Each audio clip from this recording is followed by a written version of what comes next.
이번 주 사건 사고 브리핑입니다. 작년에 있었던 사건인데요. 그 사건을 바탕으로 지금 재판이 이루어지고 있어서 그 판결을 저희가 한번 들여다보려고 합니다. 작년 8월이었습니다. 서울 관악구의 한 다세대 주택에서 40대 여성과 6살 남아아이가 침대 위에서 흉기에 맞고 이제 숨진 채 발견이 됐던 사건인데요. 그 유력 용의자가 바로 남편이자 아버지였습니다. 유력 용의자였긴 하지만 정확하게 객관적인 직접 증거가 하나도 없었기 때문에 유죄가 될지 무죄가 될지에 대해서 막 설왕설래가 좀 많았었는데요. 이번 사건은 교수님 유죄 판결로 네, 이거는 뭐 그동안 다른 방송에서도 이 사건 제가 아마 방송에서 한 서너 번 이거 얘기한 것 같아요. 근데 아버지는 42살 도예가예요. 네. 조모 씨라고. 상당히 그 유명세는 있는 분이라고 하더라고요. 도예 쪽에서는 도예 유명하신 분이라고 하시더라고요. 이제 다시 말씀드리지만 작년 8월에 일어난 사건인데 이제 이번에 이제 재판 결과가 나왔어요. 네. 그러다 보니까 이제 또 다시 얘기가 되는 건데 이 사건이 특이한 점은 아까 우리 김윤희 프로파일러 이야기한 것처럼 정황 증거밖에 없어요. 직접 증거는 하나도 없어요.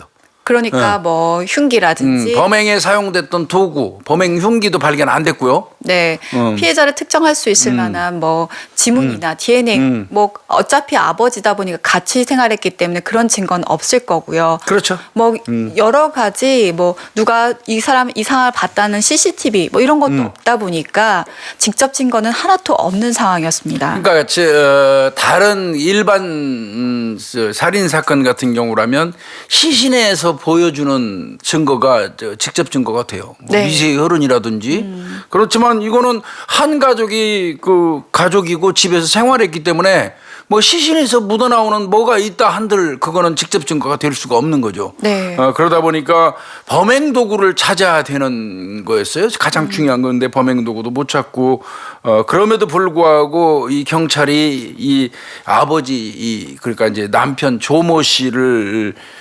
살인으로 기소한 이유는 몇 가지가 있어요. 네. 이제 그걸 이제 우리가 천천히 좀 설명을 좀 드려야 될 것 같은데요. 네, 수사기관에서 이런 정황 증거 때문에 조 씨가 범인이다라고 했지만 이것이 사실 재판부에서 어떻게 받아들일지가 의문이었는데 그 재판부가 이번 6개월 만에 재판에서 어떻게 이것을 취득을 했는지 인정을 했는지 우리가 하나하나 살펴보도록 하겠습니다. 수사기관에서 첫 번째 이 사람이 조 씨가 범인이다라고 내보냈던 증거를 했던 것은 바로 위내용물이었습니다. 이게 아마 닭곰탕하고 파스타 네. 이거를 이 모자가 먹은 모양이에요. 네. 근데 이제 일반적으로 음식물을 먹게 되면 아마 제일 긴 시간이 한 7시간, 6시간 정도면 위내용물이 소화가 되거든요. 네. 물론 그 사람이 무슨 스트레스를 많이 받거나 특수한 상황에 처해 있다면 소화의 속도는 늦어질 수 있어요. 그러니까 이제 그건 아주 특수한 경우고 그 이외에 일반적인 경우는 6시간, 4시간에서 6시간 전후에 음식 내용물이 소화가 되는 게 맞거든요. 네. 그런데 이 두 사람은 사후에 부검을 했더니 토마토죠. 네. 토마토 씨라든지 이런 거 등등이 위내용물 속에서 두 사람 공통적으로 발견이 됐어요. 네. 네. 정확하게 말씀드리면 부검 결과 조 씨 아내에 의해서는 양파, 채소, 견과류, 토마토가 발견됐고요.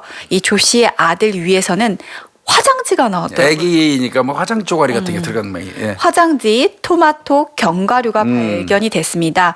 아까 교수님이 말씀하셨듯이 처형이 직접 해준 닭곰탕과 스파게티를 먹었다라는 건데요. 이게 왜 중요하냐면요. 이 먹은 시간 6시간 이내에 사망을 했다라는 건데 그 사망한 시간에 바로 조 씨, 그러니까 도예가 조 씨와 이들이 같이 있었다는 증거가 되기 때문입니다. 그러니까 같이 안 먹었을 수는 있죠. 네. 조 씨하고 식사는 같이 안 먹었을 가능성이 많아요. 처형이 아마 와가지고 그러니까 언니겠죠. 네. 처형이면 이 조 씨 우리가 이제 범인으로 보는 조 씨의 처형이니까 피해자 사망한 여성분의 입장에서는 자기의 언니죠. 그다음 아이의 입장에서는 이모가 되겠죠. 이분이 와서 닭곰탕하고 스파게티를 해줬다는 거예요. 이 먹은 시간대가 아마 내가 알기에 저녁 8시 네, 맞습니다. 50 한 6분? 그렇다고 하니까 그러면 이제 8시 56분 거의 9시 됐다고 쳐요. 9시에서 최장 6시간 한번 따져보세요. 10시, 11시, 12시, 1시, 2시, 3시입니다. 아니 6시간 그렇게 되나요? 10시, 11시, 12시, 1시, 2시, 3시 말씀드리겠습니다. 자 이제 그러면 이 사람은 나간 시간이 이 그 CCTV에 보면 들어왔다 나간 시간이 나와요. 그죠. 이 조 남편이 씨가. 들어왔다가 나간 시간. 이 사람이 나간 시간이 거의 한 2시 될 거요? 네. 새벽 1시 35분이네요. 네. 근데 그렇다면 왜 그럼 3시 그 사이에 사람들 시간도 비잖아요 라고 하지만 또 CCTV 주택가 주변으로 보면 그 시간대 들어왔던 사람이 없는 아무도 거예요. 없어요. 네, 그러다 보니까 그런 그 범행 시간 총 6시간 아니라고 생각을 했을 때 그 시간에 그 모자와 같이 있었던 사람은 남편 유일하게 그 사람 하나. 하나인 거죠. 그러면 위내용물로 볼 때는 사망한 시간은 6시간 이내. 네. 그렇다면 그거를 역산해서 올라가서 남편이 그 집에 들어온 시간과 나간 시간을 계산해 보면 남편이 있는 시간대에 집안에 사망했다는 거죠. 그렇죠. 그러면 남편이 있는 시간대에 사망을 두 사람이 했는데 남편이 몰랐다는 건 말이 안 되죠. 그렇죠, 교수님. 그러면 들어온 사람은 딴 사람은 없고 그러면 그 사람은 누가 살해를 했죠? 남편인 거예요. 그래서 이제 논리는 그래요. 네. 논리는 제가 그 고유정 사건 할 때도 외부에서 침입하는 적은 전혀 없어. 네. 근데 그 잠자고 있었던 사람은 소방관 남편과 고유정과 아이였어요. 자, 근데 아이는 사망했어요. 남편은 수면제 성분이 들어있는 걸 먹고 잠들었어요. 네. 깨 있는 사람은 고유정이밖에 없었죠. 그래서 고유정이가 범인일 수밖에 없다고 그랬잖아요. 다른 사람이 들어온 흔적이 없는 이상은. 그렇죠. 이것도 유사한 겁니다. 네. 위내용물을 볼 때는 이 남편이 그 집에 들어왔다가 밖으로 나간 1시 56분 2시 그러니까 새벽 2시 그때까지 사이에 위내용물로 볼 때는 같이 있었던 게 입증이 되는 거예요. 세 명이. 그러니까요. 뭐 여기서는 지금 워낙 소화 시간 자체가 차이가 있지 않냐라고 뭐 반박을 했다고 해요. 하지만 아이와 엄마 둘 다 소화식도 그렇습니다. 시간이 비슷하게 나타났다. 그거 맞습니다. 지금 김윤희 프로파일러 얘기한 게 이게 사실은 저도 이제 방송에서 그 얘기했는데 이게 쟁점이 뭐냐면요. 한 사람의 위내용물에서만 달랑 그게 나왔으면 사람마다 다를 수 있어요. 네. 위 소화 관련된 게 그런데 두 사람이 공통적으로 토마토씨라든지 견과류가 나왔다는 얘기는 이거는 특별한 경우라고 볼 수가 없어요. 소화 속도가 거의 유사한 거예요. 네. 더더군다나 아이 같은 경우는 6살에 불과하기 때문에 스트레스 받을 일도 없어요. 그렇다고 소화가 더딜 이유도 없다고요. 어린애기 때문에. 그렇다면 이거는 두 사람의 위내용물이 동일하다는 얘기는 6시간 내외로 잡을 수밖에 없어요. 네. 6시간 내외로 잡으면 그 6시간 내외를 역산해서 올라갈 때 남편 조 씨가 있는 시간대에 숨진 게 명백한 거예요.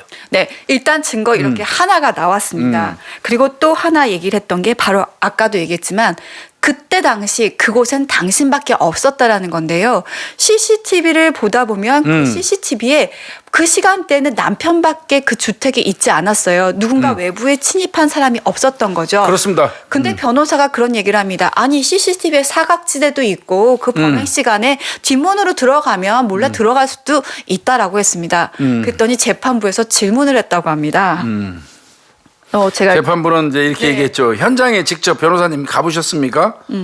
아까 변호사님이 말씀하신 그 CCTV 사각지대, 네. 그 사각지대로 기어 들어와서 뒷문으로 해가지고 그 시간대에 집으로 이렇게 올 수 있습니까? 거기 사람이 걸어다닐 수 있는 환경입니까? 하고 변호사한테 물어봤어요. 그러니까 변호사가 네 들어갈 수 있습니다. 이렇게 얘기했습니다. 그렇게 얘기하니까 이 판사는 그 전에 현장을 갔다 오고 현장 검증을 한 모양이에요. 판사에게는 그건 불가능합니다. 그 시간대에 저곳으로 사람이 다닐 수 있다고 말하기는 어렵습니다. 특히나 새벽 1시 이후에. 이렇게 판사가 아주 단정적으로 거의 얘기를 했어요.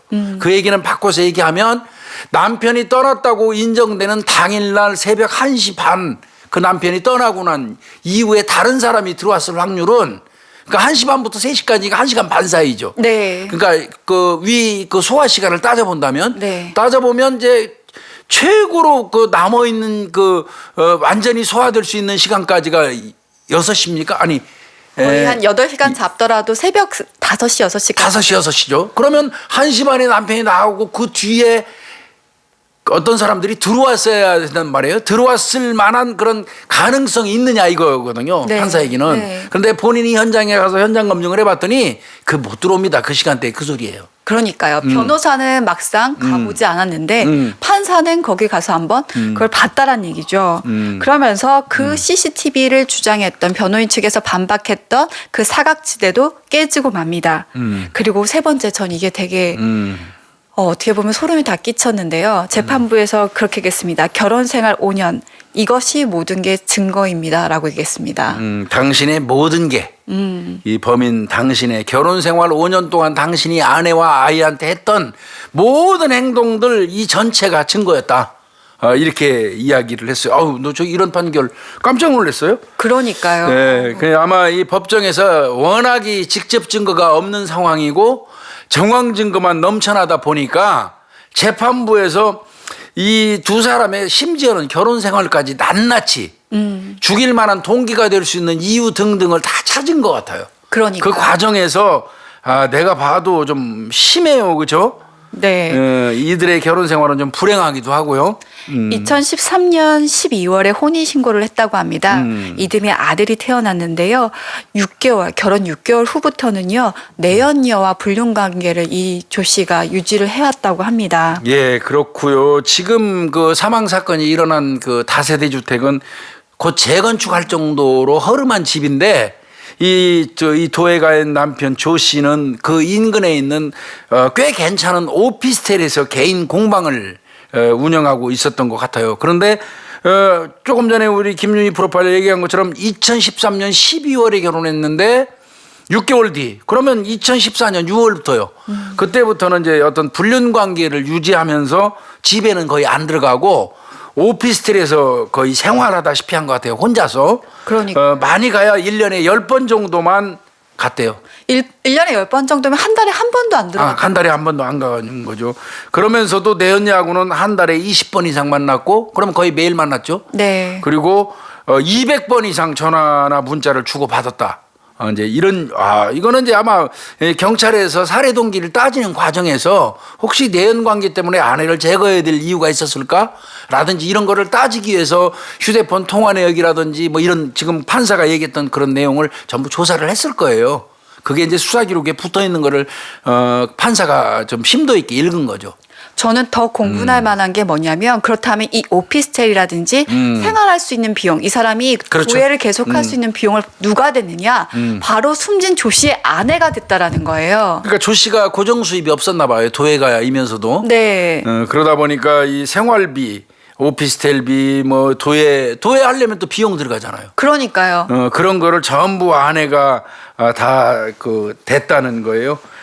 그러면서 이제 너무 힘들으니까 아내 같은 경우는 이제 저것도 얘기했나 봐요. 생활도자기 같은 것도 좀 만들어서 판매를 하면서 생활비에 좀 보태야 되는 거 아니냐 이제 이런 얘기했는데 그것 때문에 좀 싸움이 많이 된 것 같고요.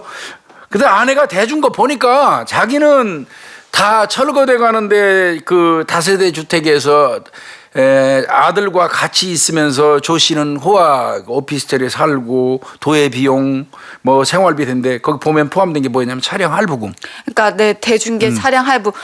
진짜 조 씨 아내는 걸어 다녀서 시장 봤을 텐데 조 씨. 차량 할부금. 네. 그다음에 모발 이식 수술비. 아마 머리가 없는 모양이에요. 이 도예가 조 씨가. 피곤하시니까 돌돌돌 떠는 안마의자. 뭐 안마의자도 또 갖다 놓으셔야 되겠지. 거기다음에 캐시미어 코트 안 입으셔도 되는데 캐시미어 코트 등등 뭐 이거 돈 들어가는 거는 전부 아내한테 의존한 것 같습니다. 그럼 아내는 뭐 하는 사람인 거예요? 아니 근데 저는 이게 다 어디에 사용됐을까요? 차량 끌고 내연녀랑 같이 다니셨을 거고. 캐시미어 코트 입고. 그렇죠. 그다음에 이제 가셨겠어요. 그 수풀도 조성해야지 또 보이기 좋잖아요. 내연녀한테. 그러니까요. 이 정말 이거는 판사가 이걸 읽으면서도 화는 날 것 같아요. 그러니까요. 판사도 사람입니다. 좀 화날 것 같아요. 하여튼 아까 말씀드린 것처럼 생활자기 만들어서 팔자고 그랬다고 거기서부터 이제 시비가 돼가지고 그러면서 적반하장으로 조 씨가 먼저 아내한테 이렇게 할 거면 이혼하자. 그러니까 너는 예술을 몰라야 예술 도회를 하는 나한테 생활자기를 만들어서 팔자고 요구하는 너는 정말 수준 이하라는 거지. 자격이 없다는 거죠. 네. 그러면서 그것 때문에 싸움 많이 됐어요. 구질구질하다. 뭐 듣기도 싫다, 보기도 싫다. 내일 당장 법원 가서 합의혼하자. 뭐 이렇게 했어요. 근데 이 사람이 착각했던 거죠. 왜 착각한 줄 아세요? 그 다세대 주택이라도 정리가 되고 나면 이혼하고 나면 자기 명의로 돼 있었거든요. 조씨 명의로. 네. 그러면 아내가 이제 합의서 쓰고 뭐 나가고 그러면 본인이 그거라도 챙겨서 좀 될 줄 알았던 것 같아요. 그러니까 다 자기가 지금 누리고 있는 네. 것은 그대로 누리고 아들과 그다음에 아내와만 관계를 끊는다라고 본인은 생각했던 거죠. 그러니까 법률 지식이 전혀 없는 사람. 그러니까 명예를 본인으로 다 앞으로 해das으니까 자기가 다 갖고 있겠지라고 생각한 거죠. 근데 그게 아니죠. 네. 나중에 알아보니까 재산 분할이라는 게 있는 거잖아요. 반반 나눠야 되고. 또 양육비 돼야 돼요. 양육비도 돼야 되고. 그러니까 그건 이제 뒤늦게 뜨거 해가지고 없는 걸로 이혼은. 그런데다가 이 무렵 조 씨가 더합니다. 불륜에다가요 이제는 경마까지 손을 대는데요. 이때 당시 석 달 새 경마장을 모두 23회 방문해서요 현금으로만 733만 원을 인출해서 경마에 썼다고 합니다. 그러니까 버는 건 하나도 없는데 이제 갖다 쓴 거는 잔뜩 있는 거고요. 이게 참 나는 가슴 아픈 게 그 재판장이 얘기한 것 중에서 아들이 아빠를 늘 그리워했다는 말이 있더라고요. 그 네. 내용이 참 이 가족의 어떤 비극을 보면서 좀 아팠어요. 하여튼 여하간 아내 같은 경우는 이 사람 조 씨 입장에서는 그 경제적인 어떤 지원자로만 인식한 것 같아요. 아내로 인식 안 한 것 같고. 네. 아니 저 교수님 진짜 이해할 수가 없는 게 어떻게 1년에 10번을 가요 애가 있는데. 애도 안 보고 싶나? 그러니까 아이는 어떤 그냥 어쩔 수 없이 가끔씩 만나야 되는 어떤 의무의 대상 정도로 인식한 것 같아요. 애정이나 뭐 이런 게 아이한테 없었던 것 같고요. 이게 참. 그리고 이제 세 가지 했었죠. 저희가 위 내용물, CCTV 그리고 그 5년 동안의 결혼 생활을 얘기했었는데 그리고 바로 재판부에서 바로 이 피고인의 태도에 대해서 시종일관 재판에 임하는 피고인의 태도. 사실 그것도 사실은 피고인이 재판정에 설 때마다 피고인의 어떤 그 태도 같은 거를 재판장들이 굉장히 눈여겨봐요. 네. 그런데 그 과정에서도 이 사람은 몇 가지 재판부로부터 의심을 충분히 받을 수 있는 행동을 한 겁니다. 이게 이렇게 얘기했어요. 우리가 재판을 쭉 해왔는데 한 가지 여쭤보고 싶다. 그러니까 피고인한테 물어보는 거예요. 재판장이. 재판하다가 보면 나도 그렇고 검사도 그렇고 숨진 아이의 모습. 이거는 수사관도 마찬가지예요. 아이의 숨진 모습 보는 것처럼 고통스러운 일없고 부검 갔을 때는 정말 너무 힘들거든요.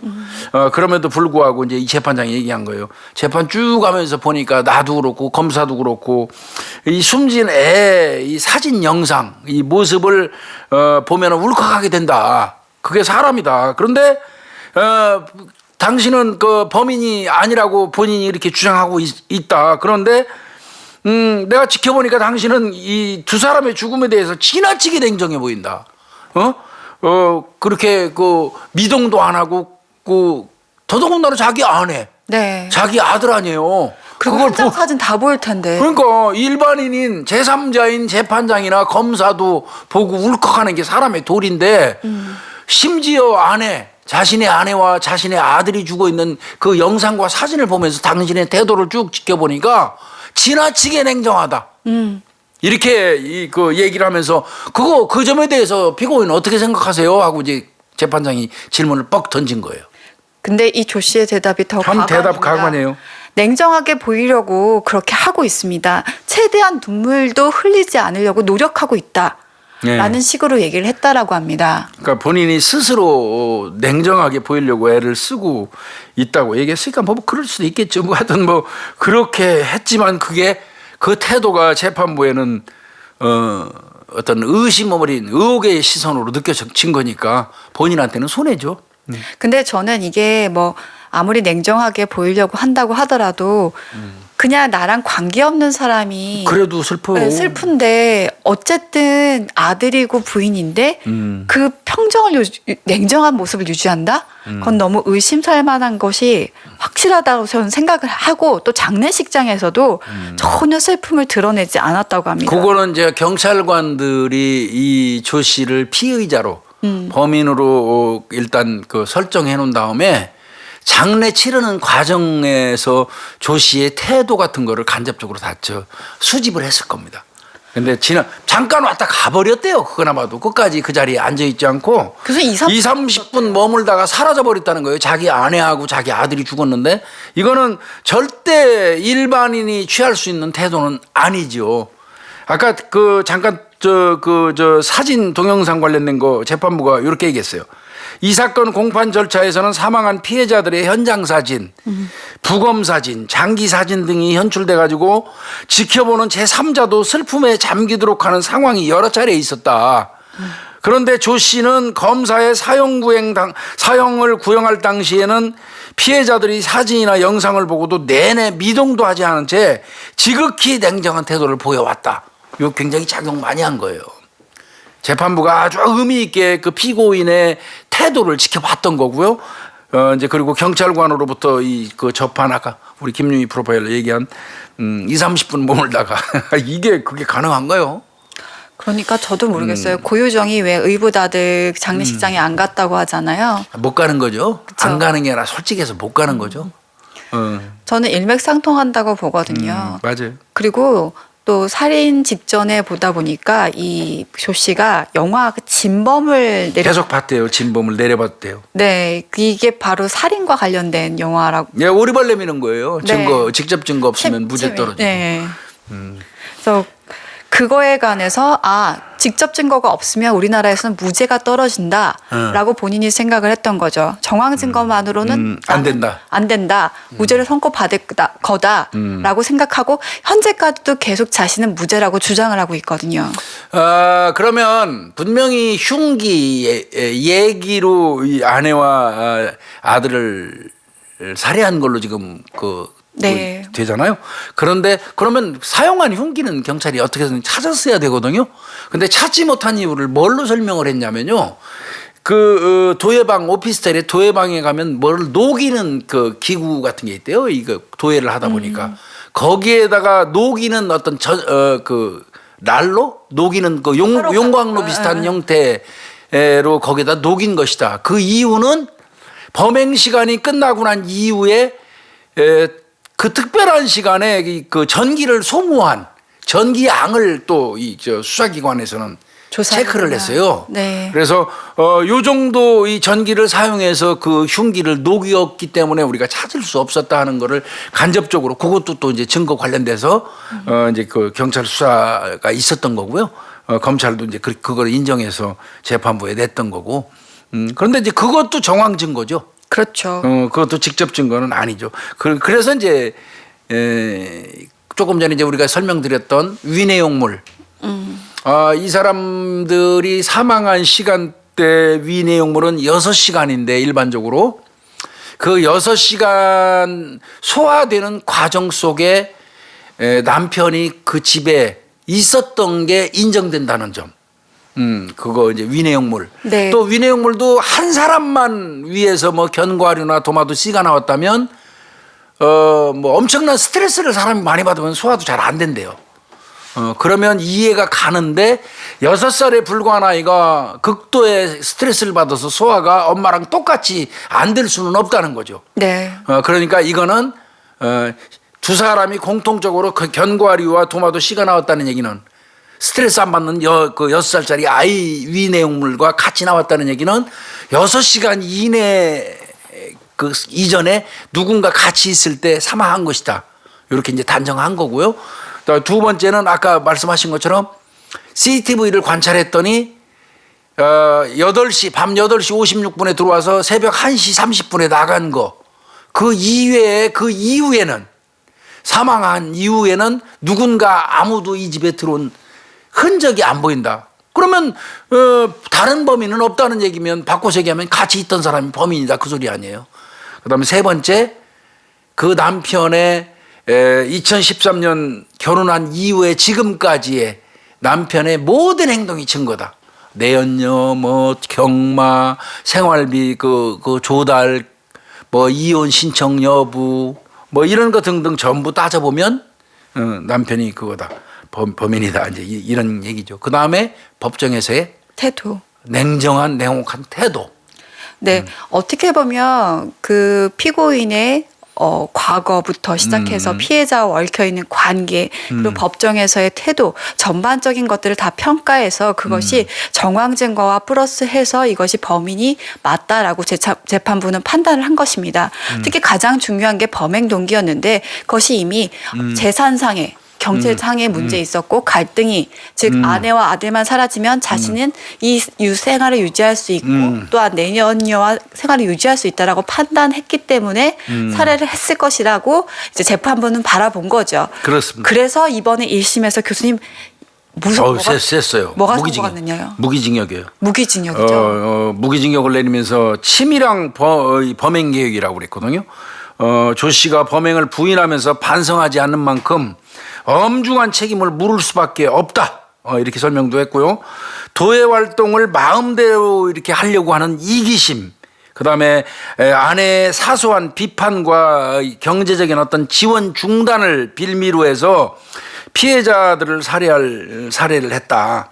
그다음에 이 사람은 영구히 격리돼야 되고 평생 참회하고 속죄하면서 마음으로 살아가라. 이렇게 얘기하면서 이제 그 1심이에요. 1심에서 이제 무기징역 줬으니까 이건 당연히 이 사람은 항소하겠죠. 네. 검찰도 항소할 거예요. 네. 항소하게 되면 2인 이상은 사실 사형 구형도 가능하잖아요. 네. 그러니까 이제 양쪽이 하면 또 2심이 이제 또 있겠죠. 2심에서 또 이제 이 지금 1심에서 인정한 요 정황 증거 요거를 합쳐 가지고 유죄로 인정할지 여부는 또 지켜봐야 돼요. 그러니까요. 이건 또 지켜봐야 돼요. 그래서 일단은 그 직접 증거 없는 사건, 이 사건 막 시끌시끌했는데 하여튼 1심 법원에서 종지부 찍은 게 무기징역이에요. 그러니까요. 어떻게 보면 과학이 더 발달하고 우리가 범죄에 대한 증거인멸에 대한 정보들도 많이 알게 되잖아요. 그렇기 때문에 직접 증거란 거를 남기지 않는 지금 범행도 늘어나고 있기 때문에 이 정황 증거가 한두 개만 나오면 사실 그것이 범인으로 몰아가긴 좀 그렇지만 여러 정황들이 모두 다 이 사람이 범인이라고 확인이 됐을 때는 이거를 재판부가 어떻게 받아들이냐 태도를 좀 볼 수 있었던 재판이었던 것 같습니다. 예, 하여튼 뭐 본인이 이제 이런 경우는 자, 2명이 사망했는데 그 집을 다녀간 사람이 남편밖에 없어요. 그러면 경찰 입장에서는 당신 몇 시에 당신 집에 가서 몇 시에 당신 밖으로 나왔어? 이걸 물어보잖아요. 8시 56분에 밤 8시 56분에 그 집에 갔다가 1시 반에 나 나왔습니다. 그러면 이 사람이 있는 그 시간 동안에 사망했는지 여부를 부검을 해가지고 위내용문을 맥시멈 6시간으로 잡아서 역산하는 거예요. 그러니까 이거 계산해 보니까 천하 없어도 이제 남편이 있는 동안에 분명히 사망한 게 맞는 거예요. 소화하는 그렇죠. 정도로 보면. 그래서 이제 그거는 과학입니다. 어떻게 보면. 그거는 과학인데 이제 그 경우에 그 과학을 깰 수 있는 거는 변호사가 주장하는 것처럼 1시 이후에 나왔을 때 1시 반 이후에 남편이 나오고 다른 사람이 몰래 CCTV 사각지대를 이용해서 들어가가지고 살해했을 수도 있는 거 아니냐. 이제 변호사는 이렇게 말할 수밖에 없는 거고. 그러나 그러기에는 변호인은 현장에 나가가지고 동일한 시간 조건대에 사각지대를 이용해서 후문으로 이렇게 사람이 기어서 그 집에 문 따고 들어올 수 있는 조건이 생성되는지를 확인한 거예요. 네. 불가능하다는 거 아니에요. 재판부가 볼 때는. 아마 새벽 1시 이후로는 더더욱이 어렵다라고 했던 것이 어두웠기 때문에 거기가 어디가 어딘지 잘 모를 거예요. 판단이 안 돼서 들어가기가 더 힘들다라는 것에 아셨을 거예요. 그래서 구조라든지 이런 걸 봤을 때까지 또 현장에 어떻게 보면 나가서 아니면 누굴 파견해서 그걸 확인을 했었으니까 판사가 직접 간 거예요. 이건. 현장 검증한 겁니다. 이런 정황 증거밖에 없는 상황은 판사가 현장 나가서 현장 검증 직접 봐요. 그래서 이번 판결이요. 요즘에 답답한 판결이 좀 많은데 되게 속 시원하다. 이런 말도 있죠. 네. 근데 이제 우리가 조심스러운 거는 그렇죠. 네네. 2심이 있기 때문에 맞아요. 여전히 이 지금 1심에서 판사가 얘기한 것처럼 범죄가 인정되느냐 여부는 맞습니다. 따져봐야 되거든요.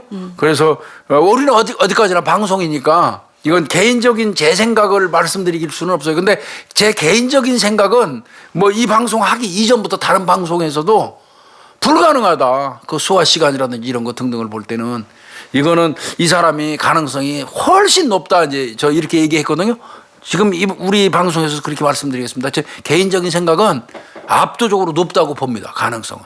네. 다만 제가 늘 말씀드리지만 모든 어떤 징후가 나를 지목하고 있음에도 불구하고 법은 늘 얘기하는 범죄 구성 요건에 하나라도 부합하지 아니하면 증거 불충분으로 무죄가 되는 게 그 형사법의 정신이기 때문에 그래서 그게 무죄가 되는 경우도 있거든요.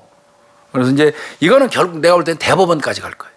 그럴 것 같습니다. 그리고 어떤 판결이 나느냐에 따라서도 어떻게 보면 그 다음에 있을 그 후에 있을 재판이나 이런 유사한 범죄에 좀 많이 기준이 될 것 같다라는 생각도 듭니다. 하여튼 요번에 이 판사님이 직접 현장에 나가서 현장을 전부 면밀히 관찰하고 이렇게 했다는 거는 앞으로 이렇게 해야 돼요, 재판. 예, 이렇게 해야 돼요. 그냥 수사기관에서 올라온 공소장 보고 기록 읽어보고 기록으로 심판하는 이런 일 없어야 돼요. 그 화성 사건도 그렇잖아요. 네. 그 판사가 현장 나가서 혹은 피고인을 직접 만나가지고 그 현장에 한 번만 나가봤어도 그런 비극은 없었잖아요. 이거는 고무적인 현상이라고 생각이 됩니다. 판사님들도 현장 뛰셔야죠. 현장 가서 보고 현장에서 살펴보고 합리적으로 판단할 수 있도록. 그래야지 억울한 사람도 없고 또 나쁜 사람 철저하게 응징할 수 있지 않겠어요? 네. 일단 관악구 모자살인 사건 재판 1심은요 무기징역이 떨어졌습니다. 근데 2심, 3심에서 어떤 판결이 날지 좀 궁금한데요. 그거 추후에도 저희가 예. 다시 말씀드리도록 하겠습니다.